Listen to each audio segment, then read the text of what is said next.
Ready. We're live. Hi, everybody. Costas Cavellos from First Access Condos. I'm one of the heads of the pre-construction division at Right at Home Realty. And today I'm lucky enough to be invited by Center Court Developments to do a special presentation for the entire brokerage. And I'm sitting next to a good friend of mine, VP of Sales and Marketing at Center Court, Jason Lamb, who I call the surgeon of the pre-construction industry. I love it. That's a very the kind words, Costas, and I'm excited to be here. Thank you for joining us. We've got a lot to talk about the market, about where 2021 is heading, and what all of the viewers can expect when it comes to 8 Wellesley. For those of you that aren't familiar, again, thank you for the intro. My name is Jason Lamb, Vice President of Sales and Marketing at Center Court. You can follow me at JLam Toronto, and you should also follow Center Court, which is Center Court Inc., where we're going to have exclusive content. There's a lot of topics, and I want to get a lot of your feedback. I want to get a lot of your outlooks. Again, you're front line, so there's a lot of things that you can share with us that we don't necessarily see every day. And we are hopeful that we can share things with you that is going to prove to be insightful for everyone that's tuning in today. So just to gloss over a couple points before we really dive into our major topics. Yonge Street is the center. It's the backbone, the lifeblood of the GTA. There really is nothing like it. In fact, there will never be anything like it. And the market has been remarkable. Not just resale, but also in the pre-construction market, we've seen a huge number of projects come online, a tremendous absorption, again, with a mindset of mid to long term. Again, I'm going to get your feedback momentarily. And I really believe, based on a lot of the stats that we've dug up, a lot of the new headlines, I really believe that 2021 will be the year of condos, and it starts with 8 Wellesley at Yonge. Iconic location, downtown core, literally steps to everything, as it's going to be the first launch coming out of 2021.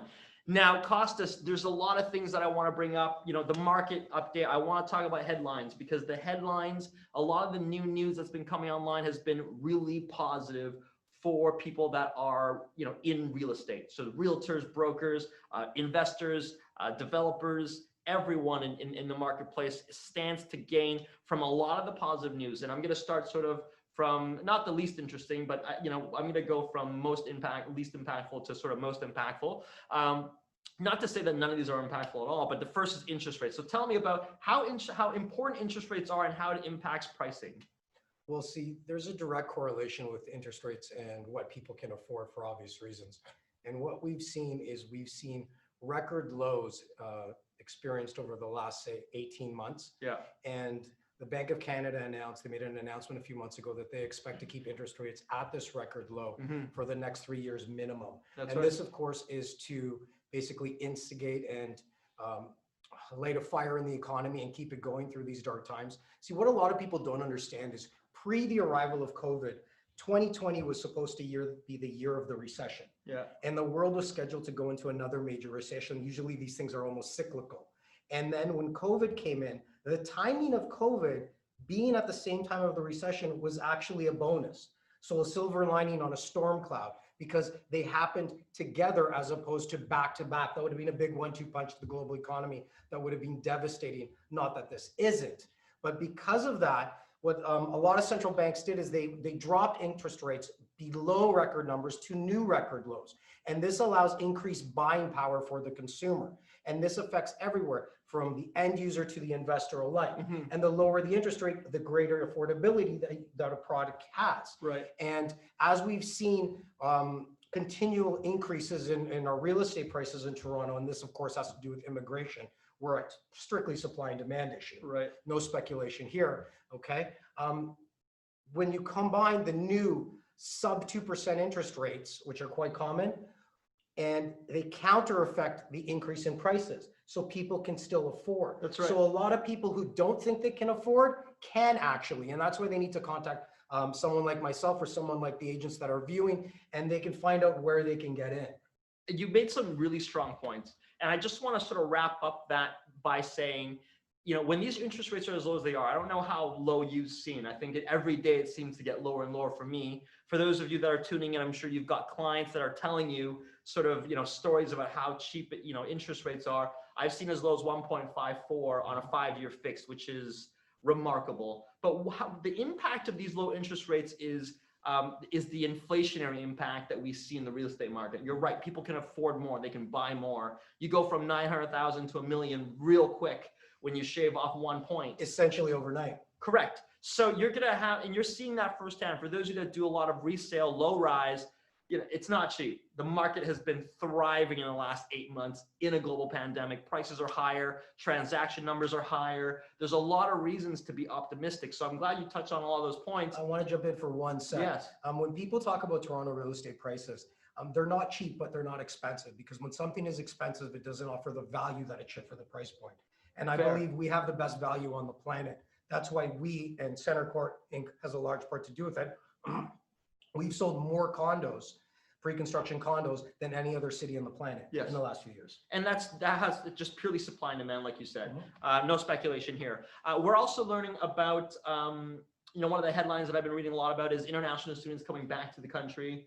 And that's a good sign. We are noticing a big uptick on rentals from just a volume perspective that they're tracking on MLS, which is a good sign. I think Q3 was the strongest quarter in terms of volume we've seen in the last 2 years. And again, like, the headline is usually lots of volume, but the sub headline should be, yes, but we're also absorbing more rentals than we have ever in any other quarter. And I think there's been a really bad representation, a misrepresentation almost in the media. And this usually happens with Toronto real estate. Yeah, it's clickbait, right? It's the glass is half empty, but it's never half full. And it's a matter of perspective.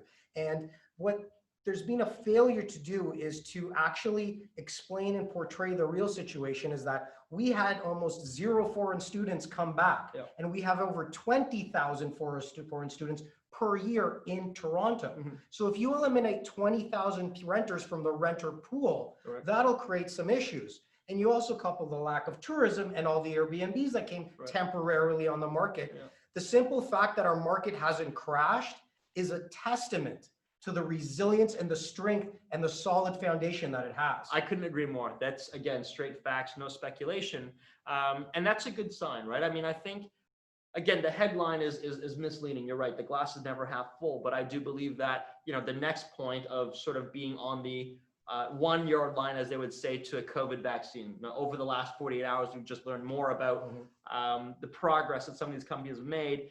And I'm going to sort of, tie this to pre-construction and having a mid to long-term outlook is, we know more today than we have in the last 8 months of where we stand in the world of a COVID vaccine.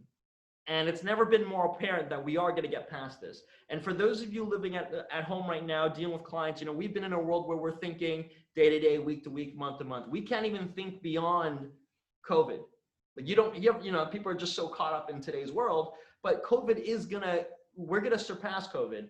And then we have to adapt and find out how we're going to live our lives. But more importantly, you have to identify how you're going to operate your business, because we are going to get past COVID. The light at the end of the tunnel is right in front of us. And that's probably been the most remarkable news that we've heard in the last, week or so, right? So, now we've gotten 3 great points, but the next big point, you already touched on this, is immigration. Immigration has been a super highway for our GTA real estate to, really pop off in terms of price appreciation, because that's what happens when you don't have enough supply. Now, this year, we've seen over 125,000 new immigrants in the country, and the government has recently announced that they're about to implement their most aggressive policy we've ever seen, which is to introduce 1.2 million new, highly qualified, highly educated immigrants into Canada. And I would say a very large percentage are going to come to the GTA. And how that impacts the market, look, it's the biggest benefactor. Real estate is the biggest winner in a massive amount of individuals coming in, creating a tremendous amount of supply. I know you've got something to say. I know you're excited about this topic, so why don't you go ahead? Okay, well, what we need to do is look at sheer numbers and actual statistics. The last proper solid stat we had on immigration for Toronto and Greater Toronto area was 2018. And we had 97,000 people come to Toronto proper and 137,000 come to the GTA. We were first as a city and second as a metropolitan area by 1,000 people only. So I'd still say we're first to Dallas-Fort Worth. Now, if you look at those numbers and you see what's going on in the south of the border, not just with COVID, but with the civil unrest and so forth, and the anti-immigration essential policies. It's essentially an anti-immigration policy. That'll drive more people into Canada, and we are the center of the Canadian universe.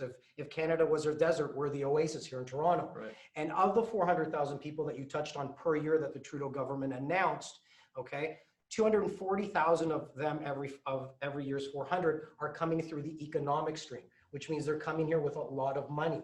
And the restrictions on where they can set their hat and lay their roots aren't the same as if they were coming through a humanitarian process. And the vast majority of them will come to Toronto. So when you have, say, of 240, we'll cut it in half, but it'll be more. If you have 120,000 people plus additional immigration, plus foreign students, imagine this, the potential and possibility of us hitting 250,000 new residents per year. It's not a dream, it's a reality in my opinion. And when I did my webinar talking about the state of the Toronto GTA market and COVID on April 3rd, 3 days later, Benjamin Tal echoed a lot of my points. Thank God he said it after me, or people would have thought I copied him. And thank God he didn't agree with me, or I would have been crushed. But the fact of the matter is, when we're getting this many people, people need a place to live. And this is why I've always been a proponent of real estate as your #1 investment. It's a tangible item that sits there and is only affected by one thing: supply and demand. Correct. And these numbers of immigrants that are coming to Toronto are going to catapult our real estate prices to the upper stratosphere. And quoting Benjamin Tal again, he used to like to end his seminars like, if you think it's expensive now, wait till later. Absolutely. And just sort of to round off this topic, and you made some great points there, is, you know, it's not happening over 5 years or 10 years. It's literally right in front of you.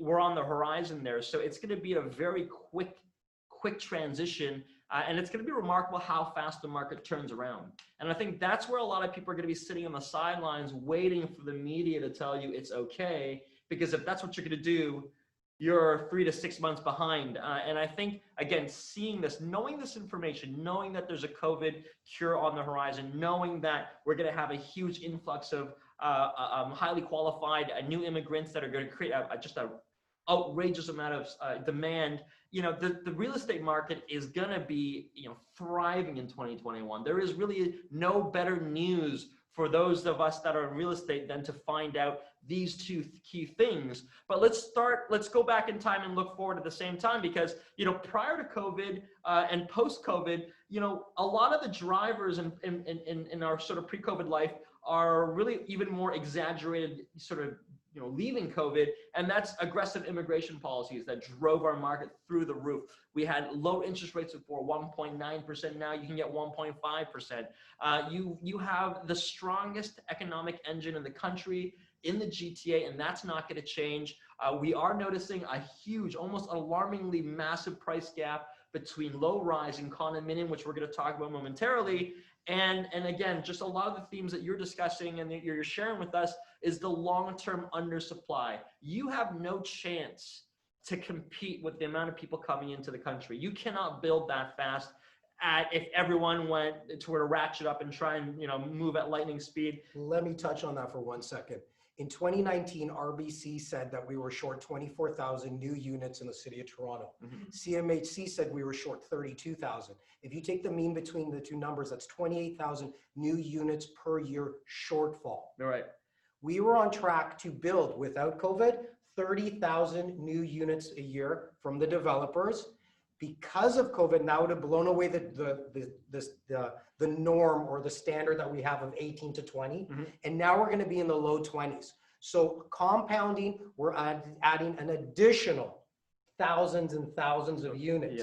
That is why our market did not crash and weathered this storm really, really well. Great point. We cannot build them fast enough. Imagine, to put into perspective, a 50-story tower that you see downtown, on average, has 600 units. So if you're short 20,000 units, that's over 30 towers. Where is the land for 30 towers? Not in Toronto. You're right. Yeah, I mean, scarcity is a big, big, big thing, and we're seeing a lot of expansion to the 905. And I am definitely going to have that conversation with you momentarily. But I want to change gears for 1 second for those of you that are in pre-construction, and even for the ones that aren't in pre-construction that are curious about where that market is. When COVID dropped, the market kind of went to sleep. It froze. It froze. March, April, we really sort of took a step back, and the world was thinking about other things, right? We weren't necessarily thinking about how to trade in real estate. We were thinking about trying to figure out our way. And I was, because I was still paying for marketing. There you go. So he was still plugging away. But we took a break in Q2 this year, and in Q3, which was July, we started to try to restart the market. We tried to sort of see, and we tried to just test the market, so to speak. And we had 28 Eastern, we had District Trail Side 2, we had the Taylor, the Beverly, we've had a number of projects, 199 Church. It's a huge success. A lot of people were apprehensive, and we didn't know. No one knew how it was going to play out, and we didn't just do somewhat well. We broke a quarter record in terms of performance. We were really outperforming year over year. Q3, 6,300 new home sales, and I think there are two key drivers, and again, share with me if you believe that there are more, and I'm sure there are. But I think the reason why we were so successful then and now is, A, there's a bunch of pent-up demand, but two, more importantly, I think people understood that this is a mid to long-term outlook, and that they knew that we would get past COVID. They knew that we're going to have a shortfall of inventory. They knew that there's a lot of opportunity to make a lot of money because there's just a huge disparity between supply and demand. Is there anything else that you want to chime in there? I would like to tie this into the availability of knowledge currently in the world that we live in. But with the introduction of the internet and information at your fingertips, and I know it's a cliche, but it's the reality of this.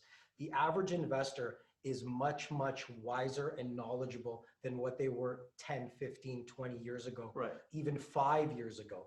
And what happens is, now that you have the world of information at your fingertips and it's a click away, you get to see different perspectives. And a lot of people realize that this is going to be temporary. It is not the apocalypse. It is not the end of the world. Right. The vast majority of the workforce in Toronto could work from home. It's very unfortunate what's happening to the service industry, but they account for 8% of our total workforce. Right. And they were getting hit really hard, and that's why we need to support local business as much as we can. Absolutely. But the rest of them, especially now, and this is a little known fact, and I don't know why, but Toronto is the new tech powerhouse of North America. We've created more high-tech jobs in the past 5 years than San Francisco Bay Area, Washington, Seattle, Chicago, and combined, essentially. So when you have that and people can work from home, and there's studies that say their productivity actually increases, the vast majority of our workforce was still getting paid, still making money. If you can work, your mindset stays somewhat positive, right, and then you're very susceptible and can absorb the reality of the matter that this is temporary. And when you buy one of your products, hopefully through me or one of my colleagues, it's a locked-in long-term investment over the course of 4 to 5 years. Right. And if our market is doing so well, and I'll give everybody watching some inside information, although we didn't work for 4 months, 3 months in the spring, and essentially 2 months now, that's 5 months, almost half of the year, the vast majority of the platinum agents, our productivity is only down about 15%. Right. So the times that Jason was talking about, the pent-up demand that you mentioned, money needs to do something. Right. It dies because it loses value sitting still. It came back in full force, and a lot of people were investing. So I think it was a combination of those things, but the foundation of that is that the people buying are knowledgeable. Right. And right. Yes. And when you remove ignorance from an equation, this is what happens, a healthy economy. Again, a lot of great points, and sort of just to cap off this topic, because I think I know where you're going at with this, but right now, today, I mean, if we had that much productivity in sort of July through September, when we really didn't know when we would have a cure, today, again, we're in the best position to time the market, to sort of see things happen before they happen. People had this confidence back then, and they didn't know what was going to happen. Now, today, we have a lot more clarity. And again, it's all about timing the market. You want a product lining up with the market's big meteoric jump. Well, people say, and I try to explain to them, to the first time investor, why there is such a necessity to answer that phone when I call you at 11:30 at night. Correct. Why you need to buy in the first round. How there is essentially, if not an in-person physical, there's a lineup of people trying to get units, Yes. and everybody wants to buy first. And in every great recession and in every great period of chaos in the world, a certain small group of people made a massive fortunes. Right. And that's because they went against the grain, didn't follow the herd, they were leading the herd. And this is what you're touching on. If we were so strong and dynamic when the tunnel was dark, imagine now when there's a light at the end. Absolutely. And I think that sets us up for a really remarkable 2021, knowing that huge immigration numbers, COVID vaccine is literally on the horizon, low interest rates. These are all the right, this is everything you want to hear. This is the perfect storm. This is the perfect storm. This is a perfect opportunity. So, I want to, again, change gears one more time, and I want to look at sort of the impact of low rise and condominiums, because they are very fluid. They are symbiotic with each other. There's such a huge relationship. And, when I started to commit to pre-construction condos and condos in particular, it was always, look at low rise. Low rise is the driver of our market. And that's where you can really see where condominiums can really, the potential of condos, right? I mean, how low rise moves gives you a clear indicator of how much money you can make, really. And so timing is everything. Like I said, this is the right time. This is the best time to consider a condominium, whether it's something that within the next year or, a pre-construction purchase that's going to be finished in 4 to 5 years. But sorry, I just want to talk about timing the market right, because the value in condominiums has never been more apparent today. And I'm going to talk about the price gaps, all right? Now, the price gap between a condominium and a semi-detached home, and the price gap between a condominium and a detached house, because at the beginning of the year, a semi-detached was only $162,000 more in terms of on average. And that's not a lot. I would buy a semi-detached every day of the week. There's a lot of value there. And when you get into the detached home, the premium is a little bit more substantial. Well, current mortgage rates, that's about $500 a month. It's nothing, right? I'm glad you said that. So 10 months later, a lot of your buyers, a lot of the people on the streets would probably think that nothing's changed, that the market went down. But the truth is, what we've seen is condo prices stay the same, and everyone is now buying low rise, creating this multiple offer scenario where you're shooting in the dark and prices are like literally flying through the roof. Almost a deja vu experience. We've seen this before, yes. and we're gonna go down that path. I'm glad you said that. So semi-detached has doubled in terms of price gap. The detached home went up 43%. These are not small jumps. These are substantial jumps in a very short amount of time. And what that does is that sets us up for a very strong condo boom. There's a huge opportunity. This couldn't be more obvious. I couldn't make this more clear to you in terms of where our market is heading based on where our market has been. So let's look at the past, because the past data will tell us a lot about our behavior, about the market's behavior, and what you can do to capitalize to make a lot more money, to build your wealth and to share with your clients. So this one is where we're going to show you the difference in price between a detached home and a condo. I'm going to layer in the price of the average condominium price that's sold in the GTA, and you're going to see that there's a really unique relationship here. So again, it's a little bit, this might be a bit complicated, but I hope you guys are stick with me here. Again, this is the price gap between detached and condos. In 2016, in January, we started to see a really big meteoric rise in the price gap between a detached home and a condo, and that's driven because of the demand in low rise. And it kind of doesn't stop. There's some minor valleys, but we go straight up into 17. And if you remember 2017, the hottest year in our market, we see a price gap north of $700,000. And the government had to step in and say, you guys got to cool your jets. It's getting out of control. Who knows what would have happened if they didn't step in? And what that meant was it created a huge opportunity for condominium investors. And it actually paved the way for a ton of wealth going into 2017, 2018, 2019. But what I'm trying to tell you is that right now we are seeing the exact same thing take place over the last 6 to 8 months. And there's a trend here, and that is a lot of demand in low rise driving up prices. and condominiums being static. And this is the sharpest incline in the shortest amount of time that we have seen since 2016 and 2017. And so that is really unique data. And when we look at how that has impacted condominiums in the past, and in particular price appreciation, this should tell us a lot. So let's take a step back and start from the beginning. In 2016, we see a huge jump, lots of demand. And what happened with condos? They went up. They caught up. They have to catch up. And so when the price of the condos go up, what happens to the gap is that it shrinks naturally, and we start to hit a bit of a equilibrium where there's a lot of value on both sides. The market is very healthy, and that's a good sign. But after that, we started to see condominiums take over. Transactionally, it dominated the market. People understood the lifestyle, the convenience, the amenities, and typically it was downtown, was just really growing, huge immigration numbers. And the impact of that, of the prices going up, demand going up, is the gap shrunk. And at one point, you know, I think we even had a conversation when you look at low rise and you say, there's some value there.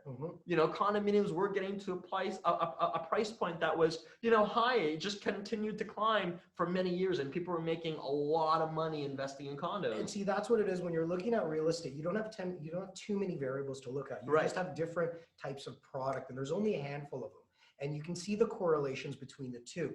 And once that gap, as we have talked about on the golf course, as that gap is it goes a little too high between low rise and high rise, that's the perfect time when you know they're going to start going the other way. Right. And if you can catch just before the shift happens, which is right now, because again, I mentioned deja vu a couple minutes ago. This is almost a direct imitation copy of what we saw a few years back. That's right. And life is cyclical. This is the opportunity that a lot of people, if they don't see it, open your eyes and see it. This is when wealth is made. Correct. And so again, now that we've seen condominium prices rise, today, I think the GTA has acknowledged that, you know, they want to go buy houses. Part of it obviously is COVID. But again, you look at the condominium prices, they stayed very static. You didn't see a very big jump up or down, but you see a huge, literally in the same time, hundreds of thousands of dollars in terms of average sold price spike up in the price gap. And so what does that tell us? That tells us that when we look back to 16, 17, and now 2020, you're literally living this right now. You are in the middle of it. We're not talking about the past. You're literally in this scenario. You set yourself up for a huge opportunity in the condo market, in particular pre-construction, because it's all about timing. Again, this has never been laid out better, because look, we have this data. We understand that immigration is going to absolutely be a huge monster for GTA real estate investors. Back with a vengeance. That's right. Again, interest rates are driving up prices because of inflation. COVID vaccine is imminent. So that is the biggest news story that we've heard in a long time. Resale market, highest number of transactions year over year. Most expensive average sold price year over year. I mean, it doesn't get more exciting than this. Pre-construction or selling. You're about to say something here. If we had a checklist, yes, this time would check every single box. Correct. Again, don't be afraid, because all the stats that we're sharing with you, it's all stats. You know, no fluff. We're not here to speculate. A massive price gap between low rise and condos, or maybe this is speculation right now. 2021 is going to be massive. I'm willing to say that now. It's a prediction rather than speculation. And I can tell you that all the stats, all the data that we've just dug up is this information doesn't happen very often. It's never been more clear. I've never been able to bring out so many statistics that clearly indicate that we're on the verge of a massive, massive boom. And that is going to make 2021 in particular the year of condos. And you heard it here first. And nobody knows condos better than Center Court Developments. You know, we've been incredibly active. I know you can go on for days if you know, why don't you take us away here? Okay, well, listen, no other developer in the country, and I'd say even the continent, has sold more units in the past few years than Center Court Inc. And like I said, they have a great sales team, Norris and Shalini. They're two of the finest in the industry. They have, in my opinion, one of the best VPs, if not the best. I don't want to inflate his ego a little too much, but he is the best. I call him a surgeon, and I bug him about it because we're friends, but I call him a surgeon because no one executes with the skill, proficiency, and precision as this team does. And you have sold out buildings in weeks. I remember pre-COVID, but weeks pre-COVID, I think the mark was close to 500 units sold in 8 days at 55 Mercer. Maybe even less. Maybe Yeah. it was, Yeah. and nobody else could sell a Tower Lake 199 church and give all of us 1 week's notice in the midst of COVID. The drive-through launch was a lot of fun. It was, you know, and I thank you again. It's teamwork. It's not one individual. They also have a sense of humor. Yeah, and I'd like to think we're a little bit humble too. Great teamwork, construction, sales and marketing, the leadership across the board. Execution is really the name of the game. We've been in the business for 10 years and we've done 16, coming on 17 launches. I mean, most developers that I've worked with in the past, you're seeing 2 launches in 10 years, 3 launches in 10 years. This is no joke. We take this very seriously. You know, 0 canceled projects, which is paramount to trust. And execution, 0 days of interim occupancy, which is a big priority of ours, making sure that the building is hotel ready. The amenities are ready, the lobby is ready. There's no construction happening for the most part when you're doing your leases. And that's the #1 complaint that I get from my clients once they take occupancy of a building. And then they register and it's still not fully finished. Yes. And they constantly ask and they're constantly calling me saying, why isn't this open? When is this going to open? Right. Why do I still hear construction? And it's the nature of the beast, but not when you deal with center court. They do everything in-house. I've been asking for years, how do you guys do this? But the reality of the matter, what seems so complicated is quite simple, actually. They do everything in-house. That's right. Everything. And they're in charge of everything. Exactly. So when you can control everything and you've got incredible leadership, and again, you're driven, you're passionate, you know, you take this very seriously. We're always trying to find ways to give you a better product, to give you better locations, to give you a better experience. I mean, we're far from our best, and I'm proud to say that because we're continuously trying to improve and put together, you know, put ourselves in the top of the upper echelon of GTA. That's the word I was thinking too. too. Of real estate. So again, your trust, your clients' trust in our brand and our ability to execute is the biggest priority for us. And for us, again, just delivering buildings on time, the most basic of basics. We do it better than anyone else. We do it faster than anyone else.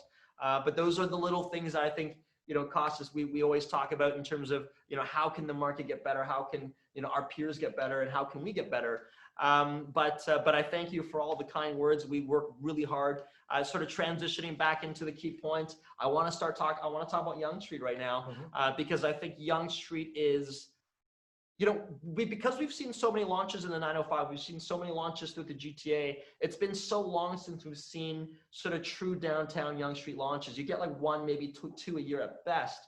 And it's funny, like we had a survey asking realtors, you know, what's the most important street? Because when industry professionals unanimously tell you that it's Yonge Street, you know, it's not hard to, you know, it's not a difficult. It has been and always will be Yonge Street. And Correct. It's the center of the universe, as is Toronto. Correct. And what happens is because the cost to acquire land on that street is so high that we don't see a lot of launches. That's right. Because you also have to put together and assemble the land, which is a near possibility. One store at a time. And there's always a holdout. Yeah. Okay. The hurdle that you need to overcome to build on Yonge Street is immense. Yes. And a lot of developers, I don't mean it in a bad way, but lesser developers are not up to that task. Right. And that's why you don't get a lot of launches. So quoting a rap song from the 90s, like everybody forgot about Dre, Eminem said it, but everybody forgot about Yonge Street. Right. Okay, because you don't get a lot of launches just because they're not possible. Exactly. And in my opinion, this is one of the best addresses we've seen in years and will see. 8 Wellesley at Yonge. That's right. And it's paramount location. And one of the reason why you guys are so good at what you do, you pick only AAA locations. Only. There's no A, there's no AA, it's AAA or nothing. And the thing with this location is you're minutes from 3 subway lines. You're walking distance to Yonge and Bloor. Yeah. Okay, our version of the Golden Mile shopping. You're minutes to Yorkville. You're walking distance to Financial, walking distance to Hospital Alley, and you're walking distance to U of T and Ryerson. Right. Talking about checking all the boxes. It almost, and I'm going to get into that momentarily, but we get so spoiled at Center Court. No one believes in the downtown market more than we do. Why? Because of the things you talked about. Subways don't go away. You don't build them overnight. U of T, the most widely recognized university in the country and on the world scale doesn't go away. You know, you don't do these, you don't find these in the Markhams and Richmond Hills and 905s. And like I said, and just sort of synthesize, there is nothing like Yonge Street, and there will be nothing like Yonge Street ever again. And part of it is because you're bordering some of the most iconic, cross sections of the city. And when you do, what do? You get Ryerson's. You get the financial district, Yonge and Dundas Square, Subway, like the lifeblood of our city, Yorkville, and you get U of T. You don't build these overnight, like you said. And so when you compare that to other world-class cities, the New Yorks, the Parises, the Dubai, London and Shanghai, Toronto is up there in that class, along with a host of other cities. But what's interesting is that those cities are much older, and they depend on a couple of streets to cover a lot of the things that Yonge Street has the burden of carrying, but we depend on Yonge Street to do all of it.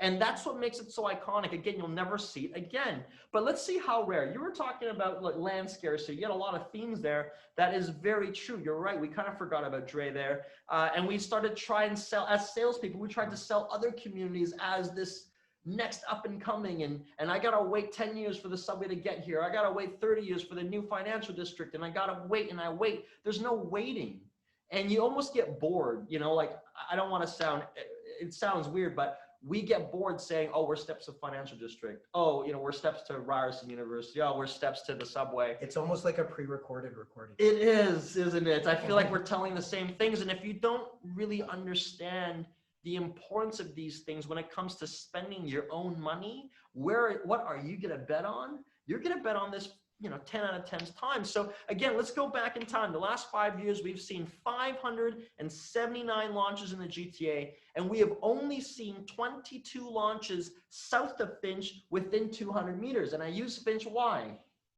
Because Finch is where the subway heads. That's right. The subway is the lifeblood of our city. It is the most affordable way to move around, but it's also the world of possibilities, right? And so that's 1 in 26 launches. And let's look at the downtown core, because when, a lot of people say downtown, what is downtown?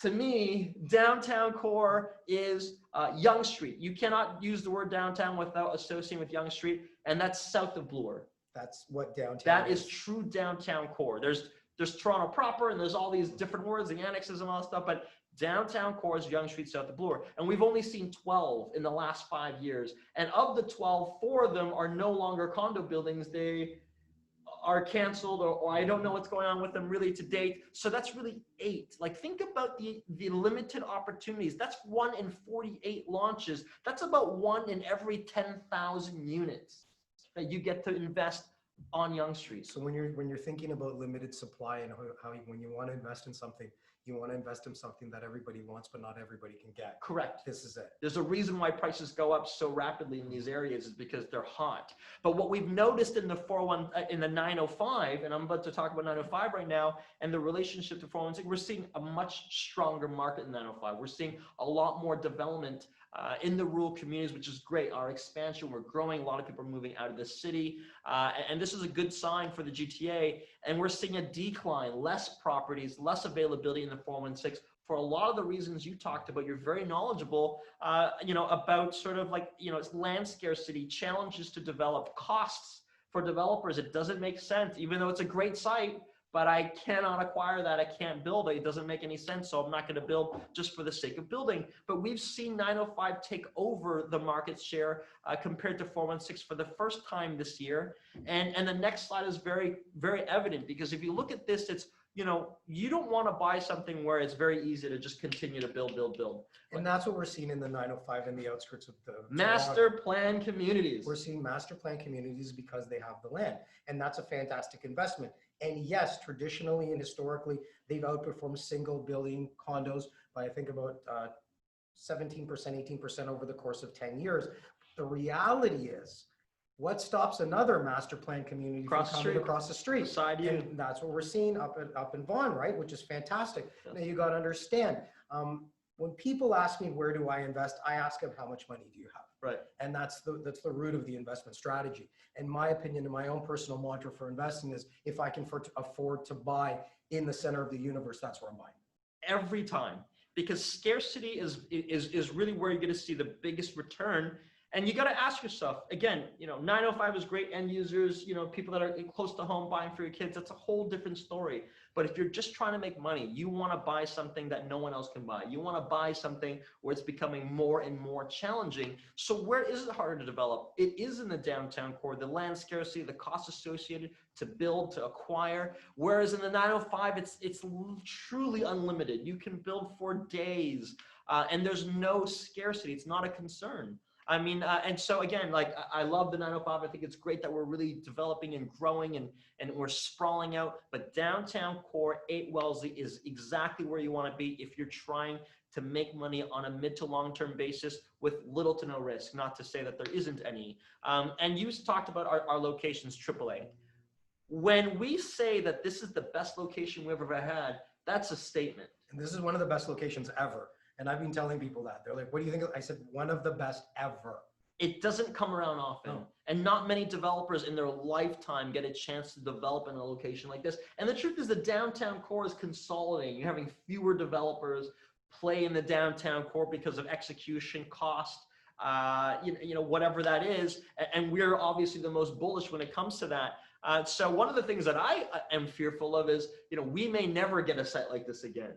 And the truth is once 8 Wellesley is sold and it's built, you will never have an opportunity to get on the ground floor at this location again. So I know now that we've talked about market themes and why you should be positive, let's talk about the location itself in particular. Our location is 8 Wellesley West on the northwest corner, and directly across the street cost us is what? The subway. The subway, the lifeblood. When you enter that subway, you're entering a world of possibilities and opportunities. You can get anywhere in the city. You can get to work. You can get to school. I'm going to interject for 1 second. Please. When people hear about the massive immigration that we've seen and we're going to see, what should be on the forefront of everybody's mind and is not is traffic congestion and the inability to travel easily from one spot to the other. That's a good point. And people forget about this. Our cities were not designed to have, I think we're at just over 3 million people now.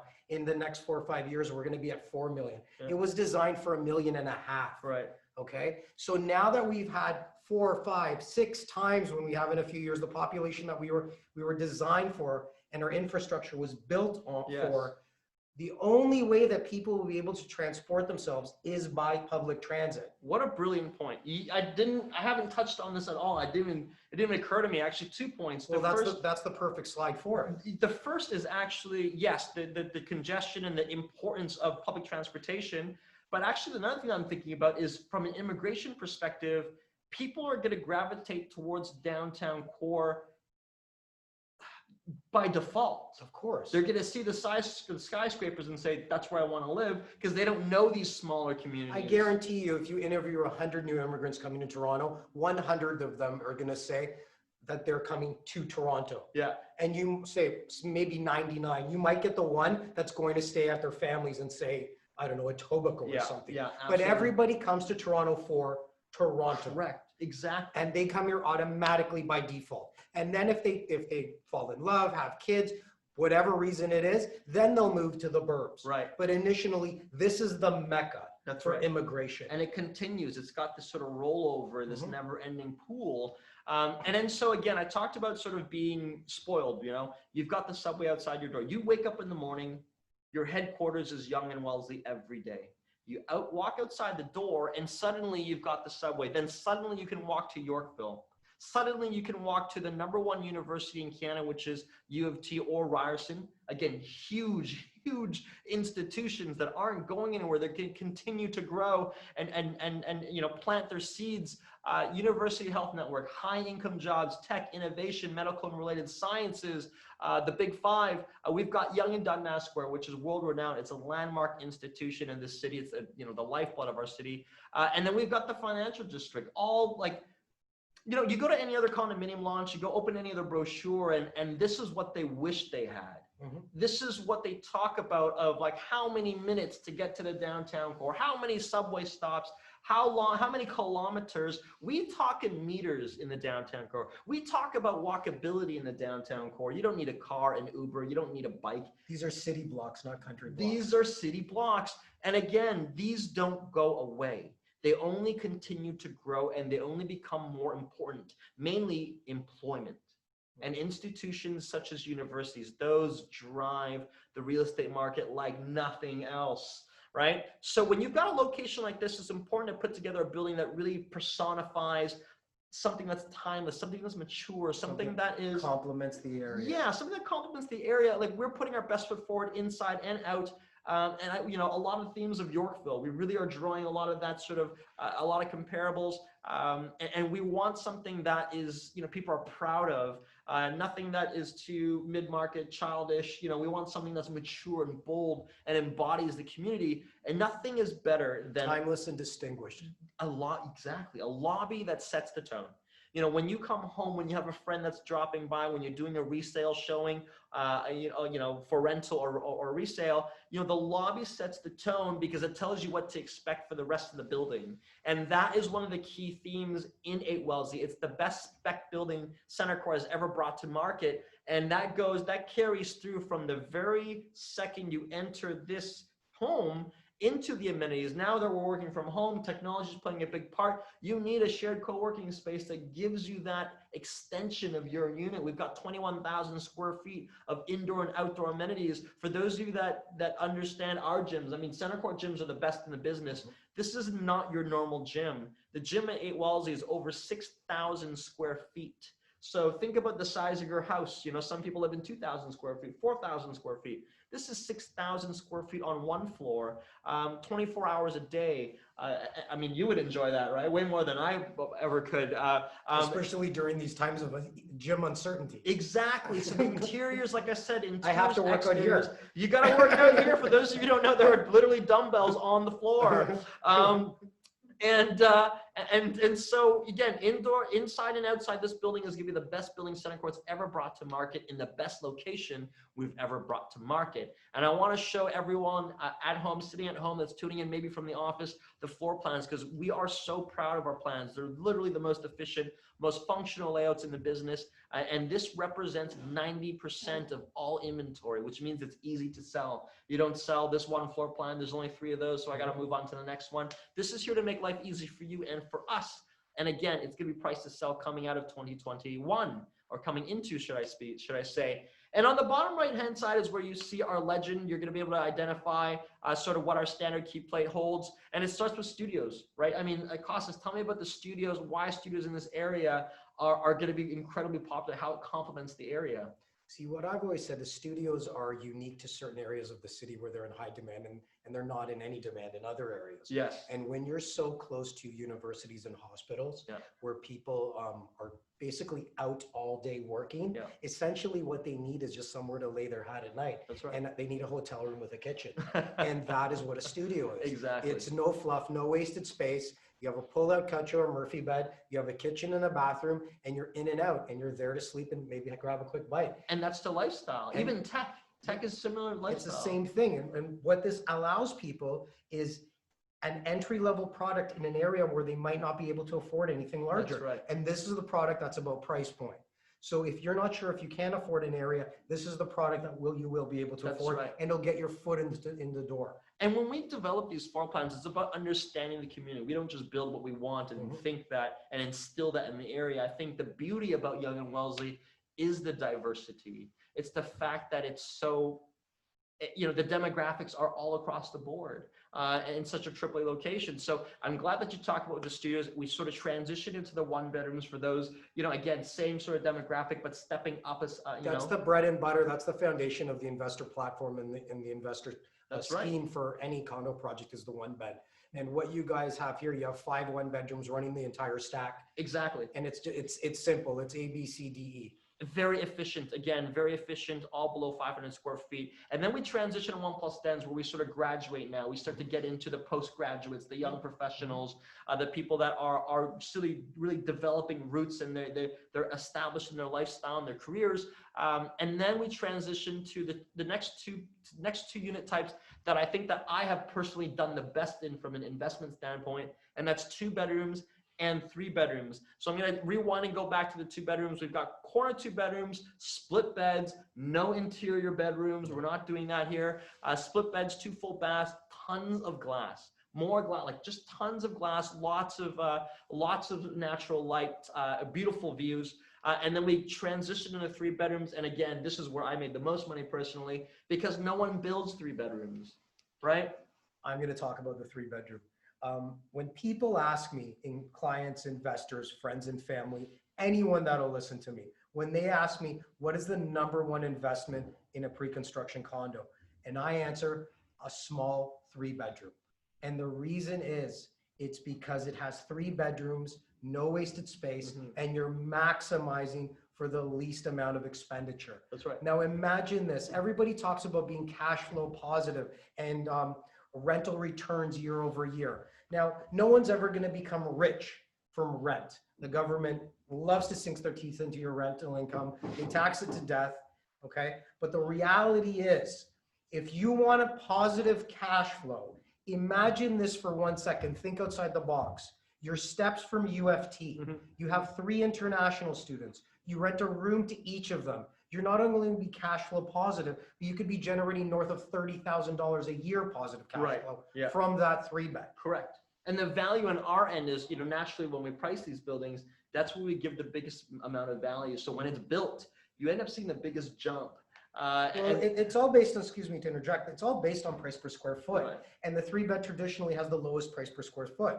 So when you're going to make the most money, you want to be the lowest PSF of a high PSF building. Correct. That, you couldn't have said that better. And so, yes, those are fair points. And as we sort of, again, just going back into the floor plans, really efficient. These are really just, again, it really doesn't get better than this. And I want to just take you to find out, what do we need to know about 8 Wellesley today, right here, right now? And the first thing is, we are 8 Wellesley West on the northwest side. We've got 599 opportunities. Once these come and go, that's it. You'll never see a launch on Yonge Street for a while after that. We all know that. It's over 55 stories. We're going to be ready coming into market in early 2021. And what's more important is that we are going to be complete, finished, occupied, in 2025, maybe even 2026. And that is about timing the market. COVID will be a thing of the past. We will have seen more than 1.2 million new immigrants in the country. And what do you want? You want an investment property at Yonge and Wellesley to time that market, to take advantage of the boom you're going to see over the next decade. And we are fully zoned. Again, when you align with developers such as Bazis and Center Court, we don't play games here. We get straight to business, and we make sure that our purchasers are in the best position, and there's very little risk. And for those of you that believe in this story, believe in our messaging, believe in the downtown core like we do, we still have opportunities. Connect with Costas, 55 Mercer condos, as well as 199 Church. We have very good incentives for you, and even better incentives for your buyer. And again, follow us on Instagram if you haven't already done so. Center Court Inc. You'll get exclusive content. You can always connect with Shalini and Norris, our sales team. You can contact Costas, which is very important, our main point of contact to the right at home family.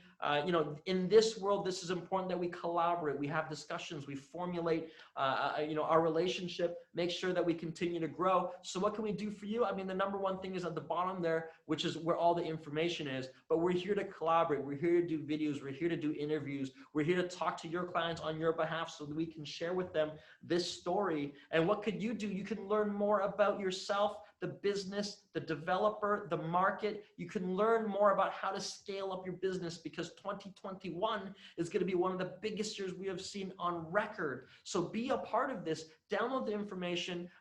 Think about creative marketing strategies. You can sell internationally here. Those are a lot of themes that, again, leading up to a launch, you can be a part of this. I already told you guys, we're going to be in the market early 2021. And before I sign off, I want to give you a chance, ask any questions. If there's anything you want to say to your team, this is the time, because I can't be more excited than I am right now. Well, I don't think there was one stone that we left unturned, so I won't ask any questions. But what I will say is this. If there was ever a time in Toronto real estate history, now is the time to carpe diem. Seize the day, people. For those of you that are agents, get on the phone, talk to your clients, knock on their doors from 6 feet away, tell them this story, okay? This is a unique time we may never see again. Like we've discussed, this is the perfect time in a deja vu moment. We know what's going to happen. The stars have aligned. This is when the ancients would start sacrificing stuff because omens were about to happen. Right. Everything is ready for fantastic, once in a lifetime investment opportunities. Don't be in the herd or behind the herd, be ahead of the herd. That's right. And this is what you need to do. I'll be keeping everybody up to date. I'm very active in our Right at Home social media. I'm going to do a seminar in December, another webinar where I'll be talking about this and answering all questions. Leading up to the launch of this product, I'll know about it first. I'll keep everybody in the loop. Absolutely. Email me, costas@firstaccesscondos.com. Call me. You all might know my number, 416-662-5701. Take advantage of this unique time and get into the best address in the city that we've seen in years and will see in years, and probably the last opportunity for years to get right downtown in the heart of our city on Yonge Street. What a plug. And so that sort of caps off our interview, our presentation. I hope you learned something today. I hope you were able to be able to see what we see and understand where we're heading as a market, because your business is important to us. Our success is your success, as your success is ours. And we're going to actually end this off with the video to share with you the architectural phenomenon that is 8 Wellesley. And I can't wait to see all of you in the new year. I wish you well, and we'll see you very soon. Thank you.